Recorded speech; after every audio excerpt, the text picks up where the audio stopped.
ପିଲେ ଆଜି ଆମେ ଆଜି ଦଶମ ଶ୍ରେଣୀ ଅର୍ଥନୀତିର ଆର୍ଥନୈତିକ ବିକାଶ ଯାହା କିଛି ବଳକା ଥିଲା ସେସବୁକୁ ପଢ଼ିବାକୁ ଯାଉଛେ।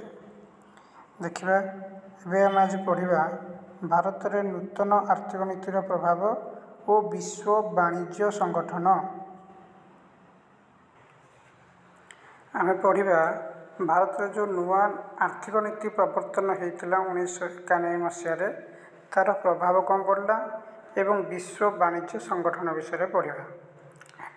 1991 ମସିହାରେ ଭାରତରେ ନୂତନ ଆର୍ଥିକ ନୀତି ପ୍ରଣୟନ କରାଯିବା ପରେ ଏହାର ପ୍ରଭାବରେ ଦେଶରେ ବିଭିନ୍ନ ପ୍ରକାର ପରିବର୍ତ୍ତନ ଘଟିଲା। କ'ଣ କ'ଣ ପରିବର୍ତ୍ତନ ଘଟିଲା? ବର୍ତ୍ତମାନ ଆମ ଦେଶରେ ପୃଥିବୀର ବହୁ ନାମୀ ଦାମୀ କମ୍ପାନୀ ଦ୍ୱାରା ଉତ୍ପାଦିତ ବିଭିନ୍ନ ଖାଉଟି ଦ୍ରବ୍ୟ ଯେମିତିକି ମୋଟର ଗାଡ଼ି, ପୋଷାକ, ମୋବାଇଲ ଫୋନ, ଇଲେକ୍ଟ୍ରିକ୍ ସାମଗ୍ରୀ ଇତ୍ୟାଦି ଅଧିକ ପରିମାଣରେ ଉପଲବ୍ଧ ହେଉଛି। ଏଥିସହିତ ଦୂରସଞ୍ଚାର କ୍ଷେତ୍ରରେ ମଧ୍ୟ ଉଲ୍ଲେଖନୀୟ ଅଗ୍ରଗତି ଦେଖିବାକୁ ମିଳିଛି। ଅର୍ଥାତ୍ ପୂର୍ବରୁ ବିଦେଶ କମ୍ପାନୀମାନେ ଭାରତକୁ ଆସିବା ପାଇଁ ଅଧିକ ଟ୍ୟାକ୍ସ ଦେବାକୁ ପଡ଼ୁଥିଲା, ଯାହାକୁ ଆମେ କୋହଳ କରିବା ଫଳରେ ଅନେକ କମ୍ପାନୀର ଗାଡ଼ି, ପୋଷାକ, ମୋବାଇଲ ଫୋନ, ଇଲେକ୍ଟ୍ରିକ୍ ସାମଗ୍ରୀ ଆମ ଦେଶରେ ଆସି ବିକ୍ରି ହୋଇପାରିଲା ଏବଂ ଆମ ଦେଶରେ ଉତ୍ପାଦିତ ମଧ୍ୟ ହୋଇପାରିଲା। ଏହା ସହିତ ଦୂରସଞ୍ଚାର କ୍ଷେତ୍ରରେ ମଧ୍ୟ ଉଲ୍ଲେଖନୀୟ ଅଗ୍ରଗତି ହୋଇପାରିଲା। ଯେମିତିକି ଆମ ଦେଶରେ ବୈଦେଶିକ ମୁଦ୍ରାର ଗଚ୍ଛିତ ପରିମାଣ 2019 ମସିହା ଡିସେମ୍ବର ମାସ ସୁଦ୍ଧା ଏହା ବଢ଼ିକି $45,300 କୋଟି ଡଲାରକୁ ବୃଦ୍ଧି ପାଇଲା। ଯେଉଁ ସମୟରେ 1991 ମସିହା ବେଳକୁ ଆମ ପାଖରେ ବହୁତ କମ୍ ଥିଲା, 12 ଦିନ କି 11 ଦିନର ଖର୍ଚ୍ଚ ତୁଲାଇବା ପାଇଁ ପଇସା ଥିଲା, ତାହା ବୃଦ୍ଧି ପାଇ $45,000 କୋଟି ଡଲାରକୁ ବୃଦ୍ଧି ପାଇଲା 2019 ମସିହା ଡିସେମ୍ବର ମାସ ବେଳକୁ। ଏବଂ ମୁଦ୍ରାସ୍ଫୀତି ହାର ମଧ୍ୟ ସ୍ଥିର ରହିଛି। ତୁମେ ଏଥିରୁ କ'ଣ ନୋଟ୍ ଲେଖିପାରିବ ଯେ କ'ଣ କ'ଣ ପ୍ରଭାବ ପଡ଼ିଲା ନୂତନ ଆର୍ଥିକ ନୀତି ପ୍ରଭାବରେ? ତୁମେ ଲେଖିପାରିବ ବିଭିନ୍ନ ଦେଶର ନାମୀ ଦାମୀ କମ୍ପାନୀ ଦ୍ୱାରା ଉତ୍ପାଦିତ ଖାଉଟି ଦ୍ରବ୍ୟ ଯେମିତିକି ମୋଟର ଗାଡ଼ି, ପୋଷାକ, ମୋବାଇଲ ଫୋନ, ଇଲେକ୍ଟ୍ରିକ୍ ସାମଗ୍ରୀ ଇତ୍ୟାଦି ଅଧିକରୁ ଅଧିକ ଭାରତରେ ଉପଲବ୍ଧ ହୋଇପାରିଲା। ସେକେଣ୍ଡ ପଏଣ୍ଟରେ ଲେଖିବ ଦୂରସଞ୍ଚାର କ୍ଷେତ୍ରରେ ମଧ୍ୟ ଉଲ୍ଲେଖନୀୟ ଅଗ୍ରଗତି ହୋଇପାରିଲା। ଥାର୍ଡ଼ ପଏଣ୍ଟରେ ଲେଖିବ ଆମ ଦେଶରେ ବୈଦେଶିକ ମୁଦ୍ରାର ଗଚ୍ଛିତ ପରିମାଣ 2019 ମସିହା ଡିସେମ୍ବର ମାସ ବେଳକୁ $45,300 କୋଟି ଡଲାରକୁ ବୃଦ୍ଧି ପାଇଲା ଏବଂ ମୁଦ୍ରାସ୍ଫୀତି ହାର ପ୍ରାୟ ସ୍ଥିର ରହିଛି। ମୁଦ୍ରାସ୍ଫୀତି ମାନେ ଆମର ଯେଉଁ ମହଙ୍ଗା ଦର ମଧ୍ୟ ସ୍ଥିର ରହିଛି, ଠିକ୍ ମାତ୍ରାରେ ବୃଦ୍ଧି ଘଟୁଛି। ମାତ୍ର ଅସୁବିଧା କ'ଣ ହେଲା? କିଛି ଅସୁବିଧା ଥିଲା କି? ଦେଖିବା। ମାତ୍ର ନିୟୋଜନ କ୍ଷେତ୍ରରେ ନୂତନ ଅର୍ଥନୀତି ଦେଶ ପାଇଁ ଆଶାନୁରୂପ ଭାବେ ସହାୟକ ହୋଇପାରିଲା ନାହିଁ, କିନ୍ତୁ ଜବ୍ ସୃଷ୍ଟି ହୋଇପାରିଲା ନାହିଁ। ଯେହେତୁ ବିଦେଶୀ କମ୍ପାନୀର ସବୁ ଜିନିଷ ସାମଗ୍ରୀ ଆସି ବିକ୍ରି ହେଲା, ତେଣୁ ଜବ୍ କ୍ରିଏସନ୍ ହୋଇପାରିଲା ନାହିଁ, ଯାହାଫଳରେ ଆମ ଦେଶରେ ବେକାରୀ ସଂଖ୍ୟା ବୃଦ୍ଧି ପାଇବାରେ ଲାଗିଲା।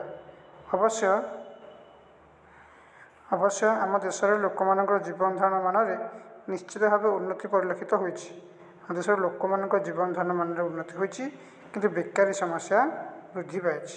କାରଣ ଆମ ଦେଶରେ କମ୍ପାନୀ ସ୍ଥାପିତ ହୋଇପାରିଲା ନାହିଁ, ବାହାର ଦେଶର କମ୍ପାନୀର ସାମଗ୍ରୀ ଆସିକି ବିକ୍ରି ହେଲା, ତେଣୁକରି ବେକାରୀ ସମସ୍ୟା ବୃଦ୍ଧି ପାଇଲା। ଯଦି ଆମରି ଦେଶର ବ୍ୟବସାୟୀମାନେ ଆମରି ଦେଶରେ କମ୍ପାନୀ ସ୍ଥାପନ କରିଥାନ୍ତେ, ବେପାର ବାଣିଜ୍ୟ କରିଥାନ୍ତେ, ତେବେ ବେକାରୀ ସମସ୍ୟା ବହୁତ କମ୍ ପାଇଥାନ୍ତା, ହ୍ରାସ ପାଇଥାନ୍ତା। ନେକ୍ସଟ କ'ଣ ଦେଖିବା ଆମକୁ? 1995 ମସିହା ଜାତିସଂଘର ବିଭିନ୍ନ ସଦସ୍ୟମାନଙ୍କୁ ନେଇ ବିଶ୍ୱ ବାଣିଜ୍ୟ ସଂଗଠନ ସୃଷ୍ଟି କରାଯାଇଛି। 1995ରେ ବିଶ୍ୱ ବାଣିଜ୍ୟ ସଂଗଠନ ସୃଷ୍ଟି କରାଯାଇଛି, ଯେଉଁଟାକି ଜାତିସଂଘର ଏକ ଅଂଶ। ଏହାର ମୁଖ୍ୟ କାର୍ଯ୍ୟାଳୟ କେଉଁଠି ଅଛି? ଜେନେଭାରେ ରହିଛି। ତ ପଏଣ୍ଟ ଲେଖିପାରିବ, କ୍ୱେଶ୍ଚିନ୍ ଆସିବ ଜାତିସଂଘ ବିଭିନ୍ନ ଦେଶକୁ ସଦସ୍ୟ କରି କେବେ ବିଶ୍ୱ ବାଣିଜ୍ୟ ସଂଗଠନ ସୃଷ୍ଟି କରିଥିଲା? ତ ଏହାର ଉତ୍ତର ହେବ 1995 ମସିହାରେ। ନେକ୍ସଟ ତୁମେ କହିପାରିବ ବିଶ୍ୱ ବାଣିଜ୍ୟ ସଂଗଠନର ମୁଖ୍ୟ କାର୍ଯ୍ୟାଳୟ କେଉଁଠି ଅଛି? ଜେନେଭାରେ ଅଛି। କେଉଁଠି? ଜେନେଭା। ଏହି ସଂଗଠନର ମୁଖ୍ୟ ଉଦ୍ଦେଶ୍ୟ କ'ଣ? ଏହି ସଂଗଠନର ପୃଥିବୀର ବିଭିନ୍ନ ଦେଶମାନଙ୍କ ମଧ୍ୟରେ ଦ୍ରବ୍ୟ ଓ ସେବା ବିନିମୟ କରି ବାଣିଜ୍ୟ କାରବାର ବୃଦ୍ଧି କରାଇବା, ବିଶ୍ୱ ଅର୍ଥନୀତିକୁ ସମୃଦ୍ଧି ଓ ସୁଦୃଢ଼ କରିବା। ପୃଥିବୀରେ ଯେତେ ସବୁ ଦେଶ ଅଛନ୍ତି, ସବୁ ଦେଶଙ୍କ ମଧ୍ୟରେ କ'ଣ କରିବ? द्रव्य और सेवा विनिमय करी वाणिज्य कारोबार को वृद्धि कराइबा, विश्व अर्थनीति को समृद्धि और सुदृढ़ कराइबा यही विश्व वाणिज्य संगठन उद्देश्य। तो ना लिखिपर केबे सृष्टि होता, के यार मुख्य कार्यालय क्योंठी एवं यार मुख्य उद्देश्य कौन, ये तीनोटी क्वेश्चन आसिबो।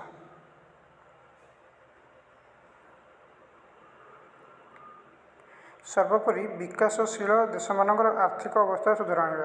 तो ये जातिसंघर ये जो नुआ संस्था विश्व वाणिज्य संगठन अन्य एक उद्देश्य रोचे जो देश गुड़ाक विकासशील विकसित होना से आर्थिक अवस्था सुधार आने लक्ष्य। यह संगठन मुख्यतः विश्वर वाणिज्य कारोबार क्षेत्र में तीनोटी प्रसंग उपर गुरुत्व प्रदान करे। कौन कौन प्रसंग उपर गुरुत्व प्रदान करे तथा तीनोटी प्रसंग उपर गुरुत्व प्रदान करें। तीनोटी प्रसंग उपर गुरुत्व प्रदान करे। कौन कौन? एक नंबर रे पृथ्वीर विभिन्न देश मानक मध्य मुक्त अबाध और निरपेक्ष वाणिज्य कारोबार प्रचलन। पृथ्वी जिते सब देश अच्छा समस्त मध्य मुक्त अबाध और निरपेक्ष वाणिज्य कारोबार प्रचलन। समस्त मध्य जमी भल वाणिज्य व्यवसाय हो पार, कार किसी क्षति ना हो, समस्त सुविधा रे वाणिज्य समस्त उन्नति कर लक्ष्य विश्व वाणिज्य संगठन। द्वितीय लक्ष्य कौन? देशगुड़िक मध्य द्विपाक्षिक वाणिज्य राजीनामा बदल में बहुपाक्षिक राजीनामार प्रवर्तन। जो दुईटी देश चाहिए आम मध्य कौन टैक्स न रो, आम आम सुविधार बेपार वाणिज्य करें। तो दुई देश परस्पर मध्य कौन करती राजीनामा स्वाक्षर कर दिखती। जमी भारत अमेरिका मध्य हो पार, भारत रूसिया मध्य हो पार, आम आम मध्य राजीनामा कले आम मध्य मुक्त वाणिज्य व्यवसाय घटो। तो आम दुई कहते द्विपाक्षिक राजीनामा दुईटी देश मध्य होता राजीनामा। किंतु ये संघ चाहूँगी बहुपाक्षिक राजीनामा बनू, जहाँफल बहुत गुड़े देश मिसी गोटे राजीनामा राजी हो पारे, बेपार वाणिज्य आहरी वृद्धि हो पार। एवं तृतीय लक्ष्य कौन? विभिन्न देश मानक मध्य पूर्व प्रचलित थिबा आमदानी रप्तानी नियम और कटकणा इत्यादि कोहल बा उच्छेद। आमदानी रप्तानी कले देश जो कंपानी को एक टैक्स देवाक पड़े, से टैक्स को कोहल बा उच्छेद करदे बेपार वाणिज्य आहरी वृद्धि पाइब, समृद्ध हो पार। यह कम करवा कोहल करवा ये संस्था विश्व वाणिज्य संगठन मुख्य लक्ष्य अटे। तीनोटी लक्ष्य विश्व वाणिज्य संगठन क्यों प्रसंग उपर गुरुत्व दिए, क्वेश्चन आसले ये तीनोटी लिखा। 2001 मसीह भारत विश्व वाणिज्य संगठन सदस्यता लाभ करी यार नियम और शर्तावली को पालन करने को स्वीकृति प्रदान कर। भारत केवे सदस्य है? 2001 मसीह सदस्यता लाभ करी आमर स्वीकृति प्रदान करिछि वाणिज्य नीति में साहाय्य करने एवं विश्व वाणिज्य संगठन शर्तावली अनुसार 2001-2002 मसीह नूतन आमदानी रप्तानी नीति घोषणा कर। 2001-2 नूतन आमदानी रप्तानी घोषणा होती नीति नियम घोषणा होती। ए नियम प्राय 215टी पणिया द्रव्य उपर थिबा कटकणा को उठाई दि जावा सहित कृषि जातीय द्रव्य सामग्री अधिक रप्तानी पई विभिन्न प्रकार पदक्षेप ग्रहण कर। 200 लिखिपर 2001-2 मसीह विश्व वाणिज्य संगठन क्यों शर्तावली प्रणयन करता, कौन नियम था? नूतन आमदानी रप्तानी नीति अनुसार 215टी पणिया द्रव्य उपर थिबा कटकणा को उठाई दि जाए एवं कृषिजात द्रव्य और सामग्री अधिक रप्तानी पई विभिन्न प्रकार पदक्षेप ग्रहण कर। घरोई संगठन माध्यम पेट्रोल, डीजेल और प्राकृतिक बाष्प परी अत्यावश्यक सामग्री आमदानी करने अनुमति प्रदान कर। एसबू सत्वे भारत विश्व वाणिज्य संगठन बा जगतीकरण नीति विशेष उपकृत हो पारे ना। भारत एथर विशेष उपकृत हो पारि ना। कहीं उपकृत हो पारा ना? कारण है विश्व वाणिज्य संगठन कार्यशैली एवं विश्व वाणिज्य कारोबार विकसित देश मानकर भूमिका बहुत अधिक। लक्ष्य अच्छी विकासशील देश मानक उन्नति करवा, कहार काम? विकसशील देश मानकर काम। तेणु विकसशील देश मान निज स्वार्थ अनुसार यदि नीति बनइबे तेबे विकासशील देश मानकर किपरि उन्नति हो पारिबो। सेमाने मध्य संगठन नीति नियम को बहुमात्रा प्रभावित करिवारे ସକ୍ଷମ ହେଉଛନ୍ତି। ଯେଉଁମାନେ ବିକଶିତ ଦେଶ ସେମାନେ ଯଦି ନୀତି ନିୟମକୁ ପ୍ରଭାବିତ କରିବେ ତେବେ ସେ ନିଜ ସ୍ୱାର୍ଥ ଅନୁସାରେ ନୀତି ବନେଇବେ। ବିଶ୍ୱ ବାଣିଜ୍ୟ କାରବାରରେ ଭାରତର ଅଂଶ 1% ବି ଅଧିକ। ଆମ ପୁରା ୱାର୍ଲଡରେ ବାଣିଜ୍ୟ ହିସାବରେ ଯେତିକି ଅଂଶ ରହୁଛି ଆମର 1%ରୁ ବି କମ୍ ଅଂଶ ରହୁଛି। ଆହୁରି ମଧ୍ୟ ଆମ ଦେଶର ଶିଳ୍ପ ସଂସ୍ଥାଗୁଡ଼ିକରୁ ଉତ୍ପାଦିତ ସାମଗ୍ରୀର ପରିମାଣ ଓ ଗୁଣାତ୍ମକ ମାନ ଇତ୍ୟାଦି କମ୍ପାନୀମାନଙ୍କର ଉତ୍ପାଦିତ ସାମଗ୍ରୀଠାରୁ ଅନେକ ମାତ୍ରାରେ କମ୍ ରହୁଥିବାରୁ ବିଶ୍ୱ ବଜାରରେ ଆମ ଦେଶର ସଂସ୍ଥାଗୁଡ଼ିକର ବହୁରାଷ୍ଟ୍ରୀୟ କମ୍ପାନୀମାନଙ୍କ ସହିତ ପ୍ରତିଯୋଗିତା କରିବାକୁ ସକ୍ଷମ ହୋଇପାରୁନାହାନ୍ତି। ଆମ ଦେଶରେ ଯେଉଁ କମ୍ପାନୀଗୁଡ଼ିକର ଯେଉଁ ପ୍ରଡ଼କ୍ଟ ଅଛି, ଦ୍ରବ୍ୟ ଅଛି, ସେ ଦ୍ରବ୍ୟ ଅନ୍ୟ କମ୍ପାନୀର ଦ୍ରବ୍ୟମାନଙ୍କ ତୁଳନାରେ ସକ୍ଷମ ହୋଇପାରୁନାହିଁ। ଜାଗତିକରଣ ନୀତିକୁ ଗ୍ରହଣ କରିବା ଏବଂ ବିଶ୍ୱ ବାଣିଜ୍ୟ ସଂଗଠନ ସଦସ୍ୟ ହେବା ପରେ ଆମ ଦେଶରେ ପୃଥିବୀର ବିଭିନ୍ନ ଦେଶର ବିଭିନ୍ନ ପ୍ରକାର ସାମଗ୍ରୀ ସେବା ବହୁଳ ମାତ୍ରାରେ ଉପଲବ୍ଧ ହେଉଅଛି। କିନ୍ତୁ ଏହାଦ୍ୱାରା ଆମ ଦେଶର ଜ୍ଞାନକୌଶଳ ଏବଂ ଶିଳ୍ପ ସଂସ୍ଥା କ୍ଷତିଗ୍ରସ୍ତ ହେଉଛି। ବାହାର ଦେଶର ସବୁ ଜିନିଷ ଆସିକି ଆମ ଦେଶରେ ବିକ୍ରି ହୋଇପାରୁଛି, ଯାହାଫଳରେ ଆମ ଦେଶରେ ଯେଉଁ ବ୍ୟବସ୍ଥା ଥିଲା ସେ ଅବସ୍ଥା ବିଗିଡ଼ି ଯାଇଛି। ଏପରିକି ଆମ ଦେଶର କୃଷିଜାତ ଦ୍ରବ୍ୟ ଠିକ୍ ଭାବରେ ବିକ୍ରୟ ହୋଇପାରୁନାହିଁ। ଫଳରେ ଆମ ଦେଶର କୃଷି ଉତ୍ପାଦନ ମଧ୍ୟ ବାଧାପ୍ରାପ୍ତ ହେଉଛି। ଏହାର ଏକ ଉଦାହରଣ ଦେଇଛି। ରବି ନାମକ ଜଣେ ବ୍ୟକ୍ତି ବ୍ୟାଙ୍କରୁ ଋଣ ନେଇ ଦିଲ୍ଲୀରେ ଏକ ଛୋଟ ସଂସ୍ଥା କରି ସେଠାରେ ଟେଲିଭିଜନ, ଫ୍ୟାନ୍, ଟ୍ୟୁବ୍ ଲାଇଟ୍ ଇତ୍ୟାଦି ବ୍ୟବହୃତ ହେଉଥିବା କାପାସିଟର ତିଆରି କରନ୍ତି। ଏହି ସଂସ୍ଥାରେ ସେ ପ୍ରାୟ 20 ଜଣ କର୍ମଚାରୀଙ୍କୁ ନିୟୋଜିତ କରି ସବୁ ଖର୍ଚ୍ଚ ତୁଲାଇବା ପରେ ମାସିକ ପ୍ରାୟ 1 ଲକ୍ଷ ଟଙ୍କା ପର୍ଯ୍ୟନ୍ତ ରୋଜଗାର କରିଥାନ୍ତି। ମାତ୍ର 2001 ମସିହାରେ ଭାରତ ବିଶ୍ୱ ବାଣିଜ୍ୟ ସଂଗଠନର ସଦସ୍ୟତା ଲାଭ କରିବା ପରେ ତାଙ୍କ ସଂସ୍ଥାର କାପାସିଟର ବିକ୍ରି କ୍ଷେତ୍ରରେ ଘୋର ଦୁର୍ଦ୍ଦିନର ସମ୍ମୁଖୀନ ହୋଇଛି। କାରଣ ଜଗତୀକରଣ ବ୍ୟବସ୍ଥା ପ୍ରଚଳନ ପରେ ବହୁରାଷ୍ଟ୍ରୀୟ କମ୍ପାନୀମାନେ ଯଥେଷ୍ଟ କମ୍ ଖର୍ଚ୍ଚରେ, ବହୁତ କମ୍ ଖର୍ଚ୍ଚ ହେବ, ସେ କମ୍ ଖର୍ଚ୍ଚରେ ଟେଲିଭିଜନ ଓ ଇଲେକ୍ଟ୍ରିକାଲ କମ୍ପାନୀମାନଙ୍କୁ କାପାସିଟର ଯୋଗାଇବା ହେତୁ ରବିଙ୍କ ବ୍ୟବସାୟ କ'ଣ ହେଲା, ବାଧାପ୍ରାପ୍ତ ହେଲା।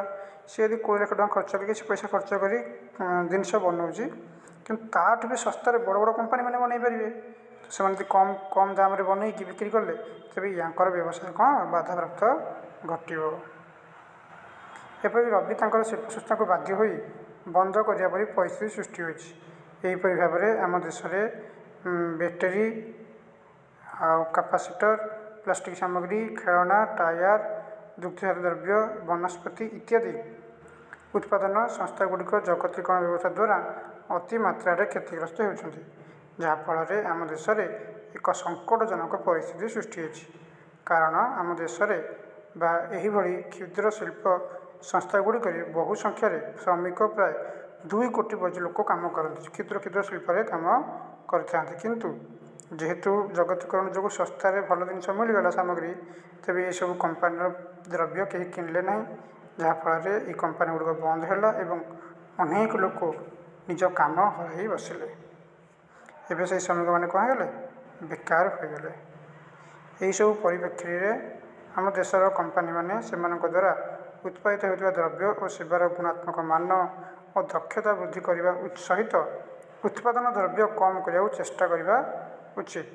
ଯେମିତି ଭଲ ଜିନିଷ ବନିବ କିନ୍ତୁ କମ୍ ଦାମରେ ବନିବ, ଯାହାଫଳରେ ସେମାନେ ଅନ୍ୟାନ୍ୟ ବହୁରାଷ୍ଟ୍ରୀୟ ଯେଉଁ ବଡ଼ ବଡ଼ କମ୍ପାନୀ ତାଙ୍କ ସହିତ ପ୍ରତିଯୋଗିତା କରିପାରିବେ ଏବଂ ଲାଭବାନ ମଧ୍ୟ ହୋଇପାରିବେ। ଏହାଦ୍ୱାରା ଆମ ଦେଶରେ ଉତ୍ପାଦିତ ସାମଗ୍ରୀର ଚାହିଦା ବିଶ୍ୱ ବଜାରରେ ମଧ୍ୟ ବୃଦ୍ଧି ପାଇବ। ଯଦି ଆମେ କମ୍ ଦାମରେ ଭଲ ଜିନିଷ ଦେଇପାରିବା ତେବେ କେବଳ ଆମ ଦେଶରେ ନୁହେଁ, ଅଲଗା ଦେଶରେ ବି, ଦେଶ ବାହାରେ ମଧ୍ୟ ଏହାର ଚାହିଦା ମିଳିବ ଏବଂ ବିକ୍ରି ମଧ୍ୟ ହେବ। ଏଥିରୁ ମଧ୍ୟ ଅନେକ ଲୋକ ସୁବିଧା ସୁଯୋଗ ପାଇପାରିବେ। ଉଦାହରଣ ସ୍ୱରୂପ ଆମେରିକା ବଜାରରେ ଭାରତରେ ପ୍ରସ୍ତୁତ ଲୁଗାପଟାର ଚାହିଦା ଅଧିକ ରହିଛି। ଭାରତରେ ଯେଉଁ ଲୁଗାପଟା ବନୁଛି ଆମେରିକାରେ ବହୁତ ଚାହିଦା ଅଛି, ତେଣୁ ଭାରତର ଲୁଗାପଟା ଆମେରିକାରେ ମଧ୍ୟ ବିକ୍ରି ହେଉଛି। ଭାରତୀୟ କମ୍ପାନୀ ଦ୍ୱାରା ପ୍ରସ୍ତୁତ ଜିନ୍ସ ଓ ସାର୍ଟ ପ୍ୟାଣ୍ଟକୁ ଆମେରିକାମାନେ ଅଧିକ ପସନ୍ଦ କରୁଛନ୍ତି, ସେଇଥିପାଇଁ ସେଠାରେ ଏସବୁ ଅଧିକ ଦାମରେ ବିକ୍ରି କରାଯାଉଛି। ଇଏ ଥିଲା ଆମର ଅର୍ଥନୈତିକ ବିକାଶ।